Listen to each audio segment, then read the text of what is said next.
Okay, so right off the bat, like before we show this video or I show this video, I just wanted to show you some key points about how she almost fully took accountability for her own actions, but right until the very end, she starts to pedal back and starts making excuses.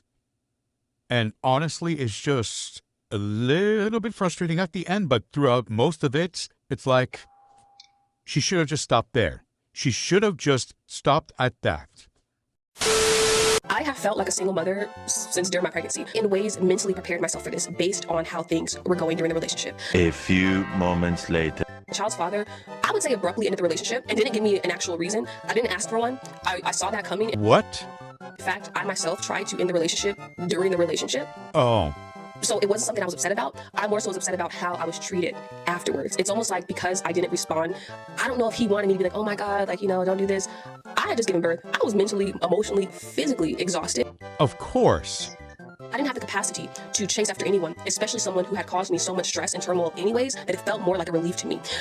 But because I didn't respond in the way that I believe he was hoping I responded, so much of what he did after the fact was what made me think like, yo, are you trying to make my life hard? Are you trying to ruin my life? Wait for it. She's about to reveal something interesting. Now, there's a lot of people talking about, oh, well, this is bound to happen. She barely knew him. I told you guys that. Now, if you did the math, if you've been following me, you knew, but I shared that information with you guys. I've held myself accountable for that. I have said, I did not know him long enough before not even just getting pregnant by him, before even sleeping with him, get into a relationship. I did not know that man or his family long enough before making such a big decision like the one that I made.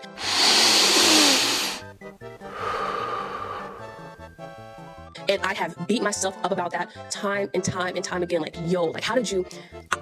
I don't have words for that. What I will say is that being that the relationship I had just ended prior to that one was so bad, I was in no space to be dating anybody. And so when I did start dating him, there were a lot of red flags that, one, I didn't even recognize the red flags, but two, some of the ones that I did peep, I ignored them because, being honest, you guys, he love bombed me so good. It felt amazing. Now pay attention. This is where she starts to deflect a little bit and backtrack on her statements.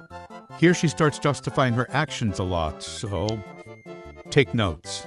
I remember feeling like it was too good to be true and thinking like, is this real? Like, I was questioning it. And it turns out that was my discernment that I also ignored and had good reason to question his actions because they weren't real. But I wanted them to be, and I believe that they were during that time. But to me, that's still no excuse to get pregnant that soon.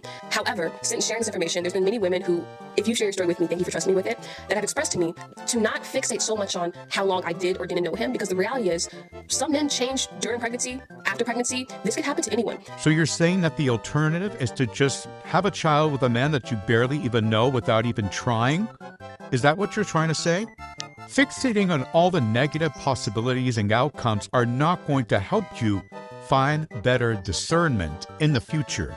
This has happened to people who have known the man they've had a child with for years. And that's not to minimize my lack of responsibility for making that choice. But the reality is, I don't know how much responsibility I could take for it without completely taking all the blame, while y'all forgetting like how some of these men actually are, how a lot of them are manipulative, how a lot of them will intentionally get women pregnant and trap them and switch up on them. It happens time and time again. First of all, how is that relevant to your situation?